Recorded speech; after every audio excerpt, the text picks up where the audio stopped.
Hello everyone, this is John from RPGs and More on a rare daytime video. And I wanted to talk today about the hit location system that is included in the original Dungeons & Dragons supplement, Blackmore. It's on page 7 for those of you who have the PDF. Now, this is interesting because there have been, I've seen more than one person assert that in OD&D or in Dungeons and Dragons, hit location systems don't exist. So if you are limiting yourself to the first 3 books, you are correct. But OD&D does include a lot of other supplements, and one of them has a hit location system. This is Blackmore. This surprised me when I encountered it because I too believed that this was something that was brought in later editions and then discarded, and because it's really hard to make it work, and it's confusing, and it slows down gameplay. Well, shuggy darns. There it is. Now, the question remains, is this a good system? I'm not sure. I spent a little bit of time reading how it interacts with humanoids. Most of my time was spent specifically on that because all the other sets, because there's different hit locations for humanoids, and then for giants, and then for creatures with wings and tails. I'll go through a lot of that. And there are some cool things in here, but there's some things in here I don't quite understand either. So I'll try to do my best. I will do my best. Sorry, I'm being redundant. To explain how I understand it. I am not a scholar. I am not someone who has played this system for years. I am someone coming to this system relatively fresh. I played lots of other versions of D&D. I started on 2.5. I played the heck out of 3.0 and 3.5. I dabbled in 4th. I have played and run in 5th. I also ran games in 3.5, but that's not... Anyway. While I have dabbled my feet in 1st edition and 2.0, I can't say I'm proficient in either one. And BECME, I enjoy BECME because I enjoy the rule cyclopedia, and that is, to me, the rule cyclopedia is BECME. So I'm familiar with all of those things, but OD&D is something that I'm relatively new to. Most of my experience with OD&D comes from the retro clones that attempt to recreate OD&D a la Swords and Wizardry, as well as I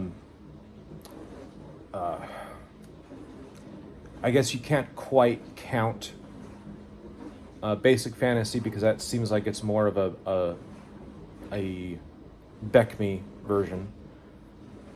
And then there is Iron Falcon, which is also a clone of OD&D, and I've read that one a little bit, but I am also not proficient in it. I've not run any games in it. I'm not running any games in this. So I'm not a scholar. I'm just establishing that right now. I'm someone who's coming through this as someone who's reading the book and trying to figure it out the same way a kid or a teenager in 1974 would have had to do in order to run their games. Okay. So with that out of the way, that preamble, that understanding, let's dive into this. So page 7. Blackmore. Hit location during melee. As in other systems of damage, the creature attacked has an assigned point value, but attacks upon it can hit only specified areas. And each area has an assigned percentage of the total hit point value of the creature, such as 15%, 80%, or whatever. This means that the sum of the parts is greater than the sum of the whole, but as destruction of most of these various parts brings some form of penalty to the creature, not to mention the possibility of immediate death, it is an equitable system. Thus, if a humanoid with a total of 100 possible hit points is attacked, the head can withstand up to 15 points of damage, the chest 80, the abdomen 60, each arm 20, and so on. However, if the head receives 15 points of damage, 100% of the possible total, death occurs immediately.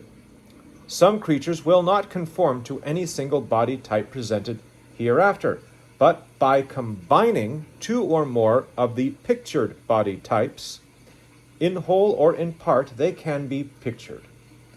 A centipede, for instance, is a combination of the insectoid and snake forms. How to use this system. I'm not going to go through and read everything like this, but those opening paragraphs I feel are important to understand the system, because they actually really do provide excellent context, because this is slightly different than I've seen in other games when it comes to hit locations. And that's why I wanted to add that, and because it's not normal for what I do, but I want to explain why. All right, so moving on. How to use this system. When a hit is scored upon the being you are fighting, consult the charts below and adjust any wounds due to height and weapon. Any hits upon death-dealing areas, head and body, are recorded off its percent chance of living.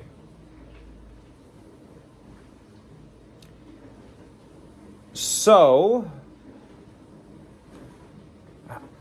this is where I get into a little confusion about how all this works. But let's go through the basic structure of the humanoid, and I'll get into my feelings a bit more detail afterwards. Hit location table 1, humanoid. Head. When attacking from the front, head 1 to 15. Chest 16 to 50. Arms 51 to 80. Legs 81 to 100. Arms also include wings, if the humanoid has wings, and legs also includes the tail. Okay, all right. When attacking from the side, 1 to 20, 21 to 50 1 to 20 is the head, 21 to 50 is the chest. Arms are 51 to 80, legs are 81 to 100. When attacking from the rear, 1 to 25 for the head. For the chest, it's 26 through 70. For the arms, 71 through 80. And then for the legs, 81 through 100. All right. So here's where my uncertainty comes in. I think I understand it. If I understand it correctly, what it means is you take your hit point total that your character has, and you basically take the percentage of those hit points, 15% for the head and whatnot, and you assign those to your character. So in a way, it seems like that is, like, you could actually draw up this hit location chart the same way you might a battle tech, a battle mech sheet, with, you got the torso, and let's put 15 bubbles or whatever the number of hit points that your percentage has that, fits in that. You can put, 15 or 5 or whatever bubbles into the torso section. You put up to 15 in the head section, and then so and so in each of the arms, and so in each of the legs. And okay, cool. That makes sense to me. I play BattleTech, and that's how I use that. That's why I use that for context, because that generally makes sense.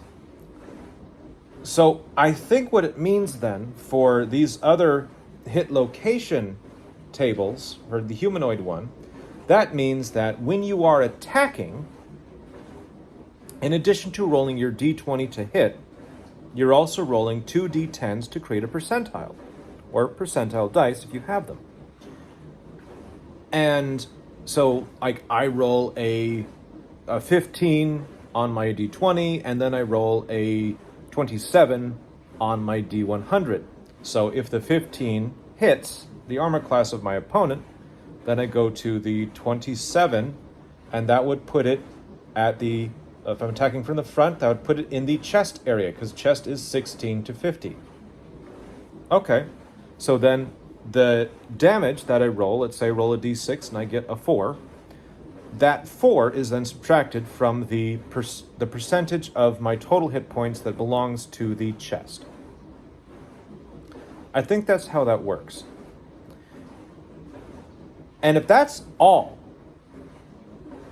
then I kind of like it. I think this is evocative enough to be interesting and fun and add a cool element to the game. Because keep in mind, you've got differences between attacking from the front, attacking from the rear, and attacking from the side.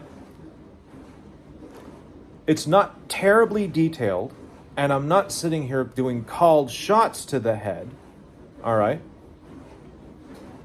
And for those of you who are like, well, I should be able to call shots. Like, no, actually, I'm not sure you should.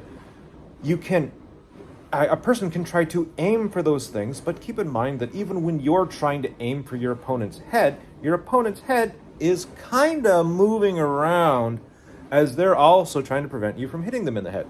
So I'm kind of okay with not having called shots, particular body parts, like I'm not seeing here. And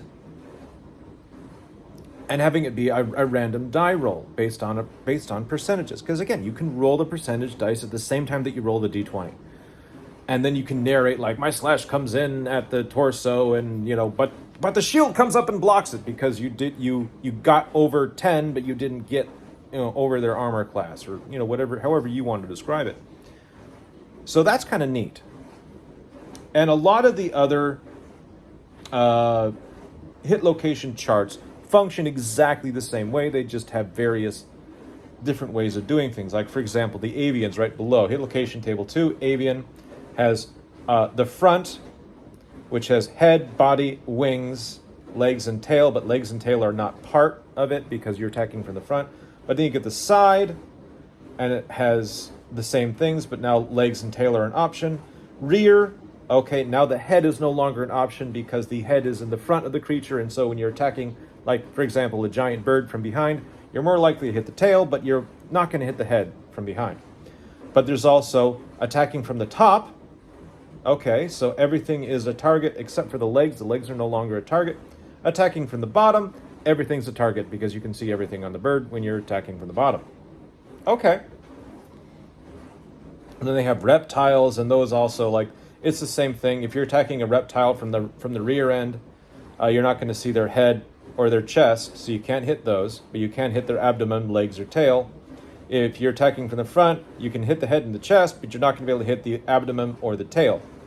And then if you're attacking from the side, you can hit anything you want. Okay, so what you really... It's interesting. I find this interesting, how they're separating out which areas can be attacked from different angles, different sides. That's where this gets more complex. Standard human dueling, straightforward, works pretty well, and it seems to work pretty well. I haven't tested it yet, but in my imagination, it rolls smoothly. It's like playing BattleTech. You just, you're gonna have to recreate the bubbles on your sheet quite often as you go up every level in hit points, but that's something that someone can do. You can maybe have your hit location table separate from your character sheet and on a scrap paper and just update it every once in a while. Not a big deal. But when it comes to, like, some of these monsters, like, I would want to have a lot of different cards. You'd have to have one card for every opponent if you're using this system. So if you got a bunch of goblins, then each goblin would require their own character hit location card to record where they're being hit, how much damage they're being hit with, and if they lose a limb. Now, the results of that, they don't really spell it out here, what happens. I think they're kind of assuming. Let me see. Okay, here's more humanoid stuff. Here we go. This is actually what I was going to talk about. I forgot it was over here. Sorry. All right. So humanoid. These are the notes on it. 1. An attack from the front may attack all areas but the tail and wings. Okay, so if you're a humanoid with tails and wings, then your tail and wings are pretty safe when attacking someone head on. Okay. 2. An attack from the side may aim at the right or left arms or legs dependent on the side you are attacking from, as well as head, chest, abdomen, tail, or wings. Okay. 3. An attack from the rear can be directed against the head, chest, back, abdomen, arms, tail, legs, tail, or wings. Okay, so a lot of that's pretty, in my opinion, self-explanatory. I'm glad it's here. I'm glad they spelled it out because maybe not everyone, picks up on these things the same way that I did.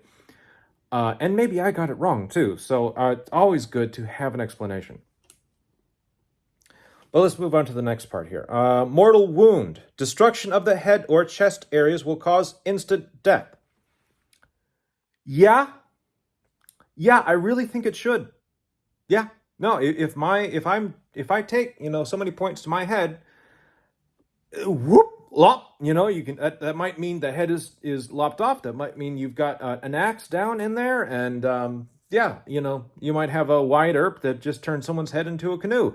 I love that movie. But anyway, there's a lot of things that make sense here when it comes to that sort of thing. And so keep that in mind. If you're thinking about using this system, yeah, there are, like if you manage to get a headshot in, boom, that could be the end of that combat for that character or that monster right away. So that's kind of neat. Okay. Non-cumulative damage. When the total number of points damage in cumulative areas reaches 100%, the creature will expire. So, let's say you don't, because some of these areas actually have more hit points in them than, say, like the percentages don't add up to 100 when it comes to the distribution of hit points. The percentages don't. They add up to more than 100. So it's easy, or not easy, but it's possible that someone might take not enough damage to destroy the chest, but quite a lot of damage there. 1 hit point to each arm, 1 hit point to the head, and that total will become more than the total hit points that the character has. So you are keeping track of your total hit points, even if the total hit points are not necessarily going down, because you're tracking the damage on the the body parts, not on your hit point track. Okay. So you keep track of how much damage you've taken compared to your total, and if you meet or exceed your total, then you are also dead. Okay, all right, that makes sense, and it's not adding a lot of steps. It's just double checking numbers, and you can do that fast. You don't have to do a lot of math. You're just like, oh, I've taken 15 damage to here and 20 damage to here. Well, that's a pretty high powerful character, but let's say I've taken 1 damage here and 1 damage there, and I've taken 5 damage cumulative, and I only had 5 hit points. Oh shit. Oh shoot. Sorry, my language. Okay, cool. So that makes sense. Crippling areas, limbs, damaged more than 100% will lose 1 dexterity point per point of damage taken over normal total. An example, or i.e., if it normally takes 3 points of damage and acquires 5 points of damage, 2 over its maximum, deduct these 2 points from the creature's dexterity rating. No more than twice the value of the limb may be deducted from the dexterity rating. Okay. Interesting. I wonder if that is permanent damage, or if this could be like temporary dexterity damage. I don't really spell that part out. I'm assuming that means that it's permanent damage. Ouch. Okay. Movement restrictions. Loss of one leg will reduce all movement to a crawl. Makes sense. Loss of one arm will reduce crawl by 50% each. Okay. All right. Loss of one wing will prevent all aerial movement. I should hope so.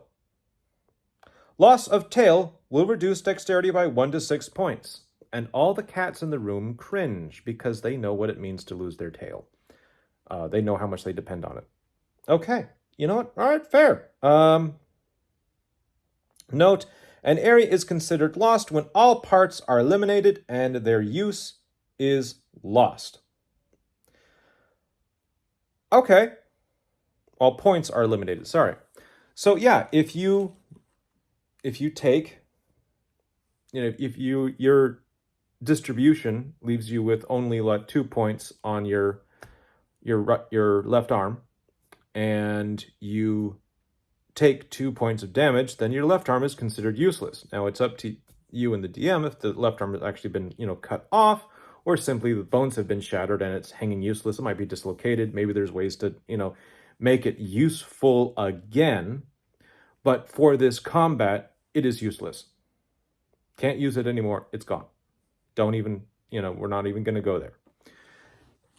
And that makes sense. I mean, again, this harkens back to the BattleTech record sheets, where you have all the little pips showing the armor and the internal structure of a mech in each of the limbs. Well, at this point, you're just looking at a sheet that shows your character's hits, and of course, you probably could keep track of the armor class to various areas. That would be something very easy to graft onto this, mostly because all you're doing, if you're wearing chainmail armor and you bought a helmet, then there you go.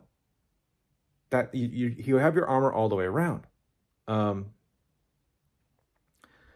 And some DMs will probably be perfectly fine with that, and they won't make things too complex. Some DMs might want to do use some piecemeal armor rules. Excuse me. I don't remember there being piecemeal armor rules in OD&D, but I'll keep looking and see if maybe I missed something.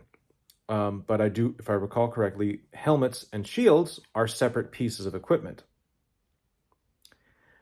And so I would say that as long as you have purchased a helmet, then your head's armor classes would be equal to, unless there's a rule that contradicts this, your head's armor class would be equal to whatever armor you're wearing. And that makes a certain amount of sense to me. But anyway, I'll double check that at some point and see if I'm wrong. Actually, we can do that right now.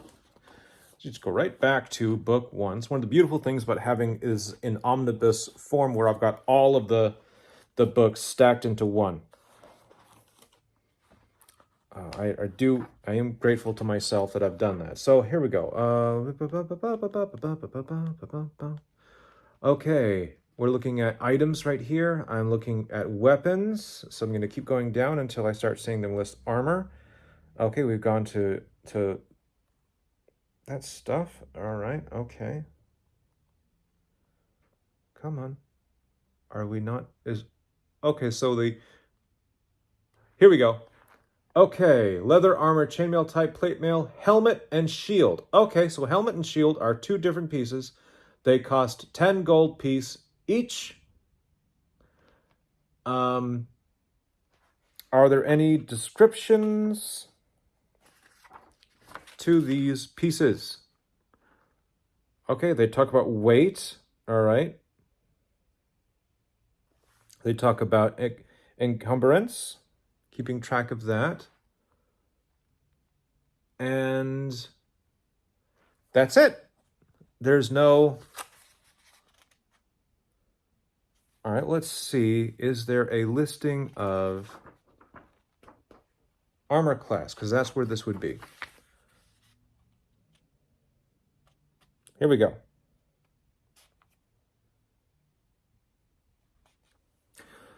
All right, the alternative combat system, which we all have come to know and love as the actual system, even though it was originally designed to go after chainmail. All right, so we talk about plate armor and shield, or plate armor, chainmail and shield, or chainmail, leather and shield, or leather armor, shield only, or no armor and shield, and then it gives the scores you need to hit according to level of these various armor types on a 20-sided die. Okay, so a level 1 to 3 character wearing plate armor and shield, or attacking someone with plate armor and shield, would need to roll a 17. Whereas a level 13 to 15 character attacking someone with plate armor and shield would have to roll an 8. Okay. But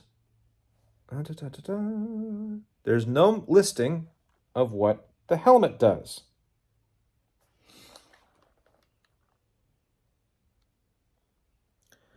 And I'm not seeing, we've gone into saving throws at this point.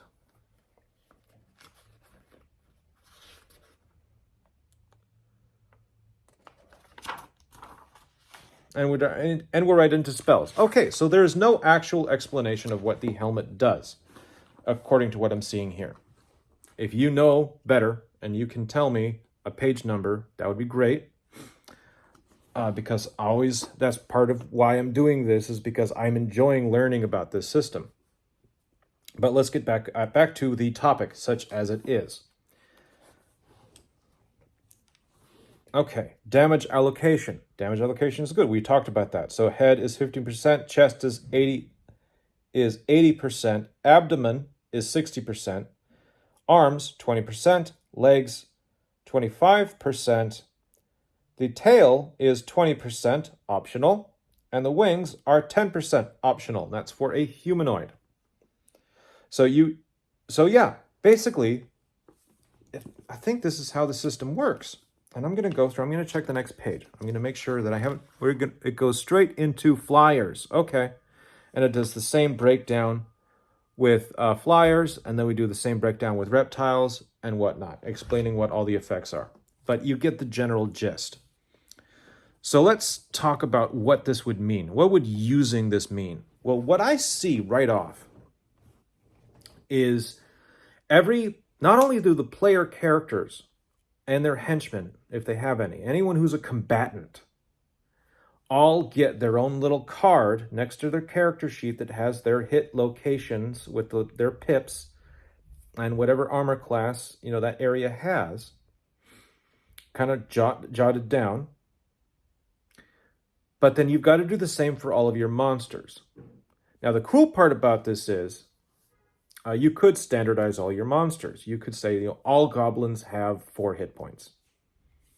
And then, rounding percentages up to the nearest hit point, you assign them all to various locations, and that's good. That's it. You're good at that point. Or you could decide to make everything temporary. Not temporary, but make everything individual. And there's a lot more work involved in that, but it would be interesting for a slower form game if you are embracing the idea of, I don't necessarily want to have rapid fire combat. I don't want to have I'm not worried about speeding through the game. I'm enjoying the procedure. And maybe, especially if you're playing solo, that might be the case for you. So this system might be kind of fun for someone who's playing solo or playing with a bunch of people they're far more interested in the activity of playing the game than they are in progressing the story or the plot. That might really work for you. I think that one of the things that this would do, it would slow combat down a little bit.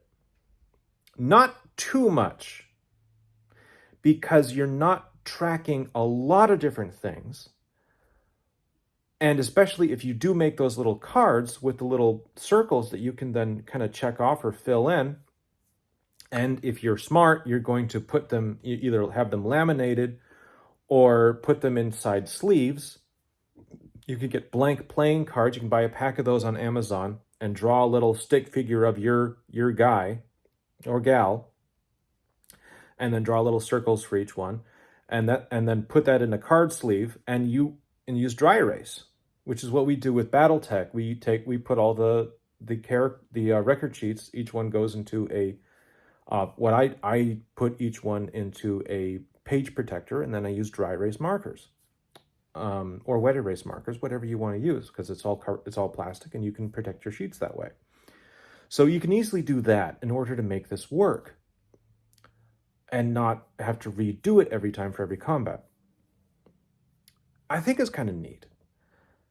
I want to try it. I'm not sure when I will. I'm not making any promises, but I do want to try it. And if I do, then if I don't do it on camera, I'll at least give you an after-action report of how it went. Oh, with regards to the other creatures, it looks like it's going to be about the same. Just, a little more math involved in prep. It front loads some more prep on you as the player and or the game master in order to get these cards ready for yourself. But outside of that, you're rolling a percentile dice at the same time that you're rolling your attack roll. You can even roll your damage die at the same time. So you've got a little handful of dice. As long as you know which ones are which, color code them. My attack die is always the D20, the red D20. My percentile dice are always going to be the white percentile dice, and then my damage die is going to be, black or whatever. However you want to do it. Especially if you're going with like kind of the white box, the old initial 3 books idea where everything goes off of a D6 for damage. That would be easy to manage because we're talking different dice types. So there's no way that you're going to be attacking with a D10 weapon and mistake one of your D10s for the D10s for the percentile system. So that would be the biggest concern that I would have with rolling everything all at once. But if you're using white box or the first 3 books only, aside from this system, then that would alleviate that problem. And even if it doesn't, color coding your dice would.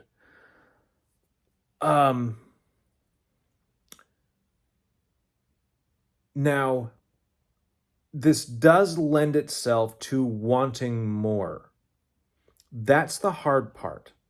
That's where a little personal restriction would come into play, because once we're doing hit locations, then the desire for aimed shots starts to appear. The desire for piecemeal armor starts to appear. Well, I want to, piecemeal my armor. And that's not really a part of OD&D. I'm not saying you can't do that in OD&D. I am not saying that. You can do piecemeal armor. I'm sure that someone has a supplement somewhere that shows how to do this in an OD&D kind of system. That would work just fine. I'm personally a fan of Mazes and Minotaurs has a neat thing for armor class where instead of tracking armor based like I'm wearing leather. Oh, sorry, kitty. What you do is your torso or your body counts as 2, your shield counts as 2, and your head counts as 2, and so you have a total armor class of 6 for body, helmet, shield. Okay, that system enforces the importance of the shield because to medieval combatants, the shield was insanely important, and most classical combatants as well. Hold on. It's cat break. Say hello to the camera, cat. Hello, camera. All right. I know, I just got nibbled on because I did that. All right, so that's one idea of a way you could do this in OD&D without necessarily redoing the entire system. And you just simply state like light armor, the lighter types of armor is one per each. And so someone with, if someone wants to have a leather jerkin, then they get just a leather jerkin for body. They're not carrying a shield and they're not wearing a helmet. And that would kind of carry into it would cover armor in a system that is compatible with how OD&D seems to do it to a certain extent. You know, your mileage may vary, but excuse me, it seems like it might work. Now, is it necessary? That's the thing that I'd say I'd advise caution with, because one of the beauties of OD&D is that there aren't that many rules, that there aren't that many things to remember. And that's something that even as we look at alternate rule modules that we can add on to OD&D in order to make it the game that we want, we have to be careful to not add too many. Because once you add too many, well, then you might as well be playing a different game, like first edition AD&D or Advanced Dungeons and Dragons, because that's kind of essentially what first edition Advanced Dungeons and Dragons was taking the bones of OD&D and adding a whole bunch of the company's house rules, which then became the official rules for the game. Or there's, people taking OD&D and modifying a whole lot of things with their personal rules and modules in order to create basic edition D&D, a basic and expert, and then later BECME. It's much more complicated than that. I'm oversimplifying things to the maximum, but I think you get the idea of what I'm talking about, which is when you add something to the system, I feel like whatever you're adding needs to have minimal effect on the rules themselves and maximum effect on verisimilitude for your system, your story, your gameplay mindset. And that's where this hit location part is interesting to me, because if I want to have a slightly more gritty game, a game where I'm describing in more detail melee combat becomes slightly more interesting than it is in the original version of OD&D, then it makes sense. But if I'm going for, I want duelists, I want, called shots, and I want all these really complex things, we're going to start looking at combat maneuvers, that's a different system. That's not OD&D. I'm not saying you can't make OD&D do these things. You obviously can, because I'm pretty sure that someone's done it already. And someone in the comments might actually tell me, hey, this is a system that has all of these things that's already done it in OD&D and proven it can work. I'm not saying it can't work. I'm just saying that maybe it might be more than you want. And maybe it's not. And if it's not, go for it. But just test it carefully and don't just dive in. So I think that's all I pretty much want to say about the hit location system. I think it's really neat. It's interesting. It could be fun, and I want to experiment with it. It could also be a more complex headache in the beginning before the game session, because now as a DM, I have to prep. If I want to be, diligent, I need to prep not only the monsters that I expect them to encounter in the dungeon, but also the monsters that I might roll up for random encounters. That's a lot of prep. You might be cool with that. You might not. Your mileage may vary. If it was for me for a solo game, I think I could do that. I think because I can predict what I'm going to be using, and I can take my time. I'm not on a schedule. I'm on the schedule of whenever I have time to devote to it, and I'm not worried about a deadline. But if I was to be doing a game for other people, then I would be probably more inclined to look for cheats in order to, like all goblins have 4 hit points, and then just make, 5 goblin cards that I can then, use dry erase markers on and never make another goblin card ever. That's an option. I think it's it's probably the middle ground between not using this system and then using it all the way. And it's not a bad middle ground. So there you go. I'm trying to think if there's anything else that might be pertinent. Excuse me. I don't think so. I think that pretty much covers it. So I do hope that you found this enjoyable. I hope it was interesting at least. And if I see anything else in some of the OD&D stuff that piques my interest enough and makes me want to share it, I will post a video up on it. But for now, thank you all again, and I hope you all have a wonderful day. If you enjoyed this content, please like the video, maybe subscribe to the channel. If you want to see more stuff like this, let me know, and I'll do my best to try to figure out what it is that people like to see, and also where my interests go, because I'm a bit of a hobby magpie when it comes to RPGs, and I'm trying to get better at that, but I'm not doing very well, because the brain kind of grabs onto an idea and it runs with it for a while, and all of a sudden I'm going 180 degrees in a different direction. So that's why sometimes this channel seems a bit eclectic. Not because I don't have a plan, it's because my brain doesn't let me have a plan. Which is why my DMing games, when I DM games, they can be a little interesting. But the things I love about RPGs is when I make a plan and then my players decide to do something completely different. And I've gotten better over the years at winging it and coming up with something to accommodate their desires. That was not something I was good at the beginning. I was terrible at it. And I was terrible at it for years, for a very long time. Very much like, I want to run things the way the module says it and no other way.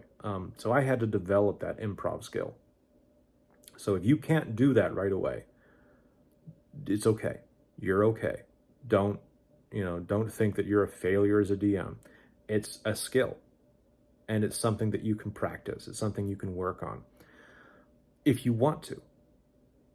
And if you don't, then you just got to tell your players that, like, hey, I don't improv. I'm not going to improv. We planned to do this dungeon last week when I asked what you guys wanted to do. I prepped this dungeon, so we're either going to run this dungeon or we're not going to have a game session because I don't have time to prep anything else.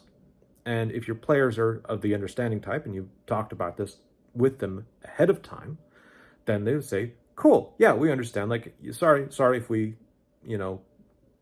squirreled a little bit, and the game goes on. Or maybe those players don't like that kind of thing. They want the true sandbox. They don't want to be constrained by the decisions that they made last week.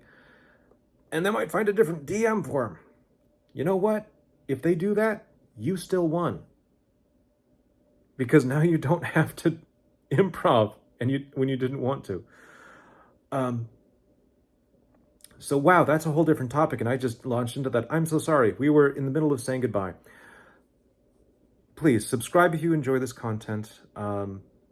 Like the video. I hope if you liked the video, then leave a comment if you have ideas or thoughts, or just want to give me some constructive feedback and things like that. I always look forward to reading what people have to say. And I hope you all have a wonderful day. Thank you very much for stopping by, and peace be with you. Bye-bye now.